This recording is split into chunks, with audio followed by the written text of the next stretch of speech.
You know that feeling, right? When it feels like you're walking through a dark valley, where every single shadow seems to be hiding something new to be afraid of, and every step feels completely uncertain.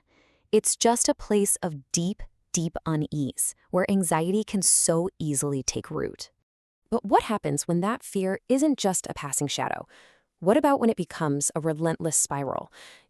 One anxious thought just feeds the next one, and pretty soon you're caught in this whirlwind and you feel totally powerless. So how do you break free from that?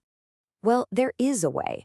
There's a 4-step guide that can literally lead you out of that valley of fear and get you back to the calming presence of the shepherd. It's a way to stop that spiral in its tracks and find your footing again. And this whole guide is built around a really simple acronym, REST. It stands for Recognize, Exchange, Surrender, and Trust. Think of it as a clear path, taking you from anxiety right back to a place of peace.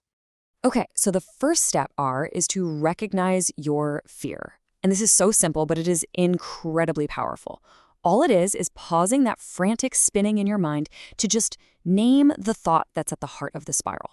It's all about dragging that fear out of the shadows and into the light where you can actually see it. So, to do this, you can ask yourself a few really direct questions, like, what am I actually thinking right now? What am I really afraid is going to happen? And this one is so important. Is this a real present danger, or is my mind just reacting based on a fear from my past? Just asking these questions can break the momentum of that fear spiral and give you some room to breathe. All right, once you've recognized the thought, we move to the second step. Exchange lies for truth. The next move is to actively, and I mean actively, challenge the story that fear is telling you. This is not about ignoring the feeling, not at all. It's about replacing what fear is claiming with the solid, unwavering promises of God.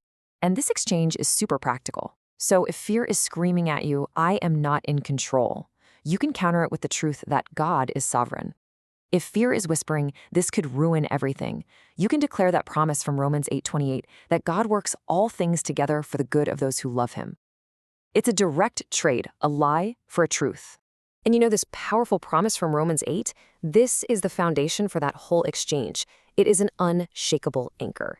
Seriously, no matter what you're afraid of, it absolutely cannot separate you from the love of God. That truth is so much stronger than any lie fear could ever tell you. Now, this leads us to a really crucial turning point in the whole process. Surrender to the shepherd. This is where we move from a mental exercise of just exchanging thoughts to a heart-level act of truly letting go. It's about releasing that white-knuckled grip on our need to be in control of everything. I mean, this is the core conflict, isn't it? Fear insists I have to be in control to be okay. But faith responds, my shepherd is enough. Surrendering is that conscious choice to believe that his care is more sufficient, more reliable, and way more powerful than our own attempts at control. And it all comes back to this one central truth. Who are you surrendering to? You're not surrendering to chaos. You're not surrendering to the fear itself. You are surrendering to the one who says, I am your shepherd. You're releasing control to the one who is perfectly good and completely in control. And surrendering leads right into the final, active step. Trust the next step. Because you see, trust isn't just a passive feeling of hope. It's a willful choice.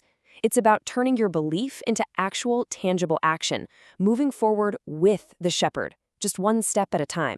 So what does this actually look like? Well, it can be something as simple as speaking a verse of scripture out loud to break the silence of fear. It can be praying with raw gut-level honesty.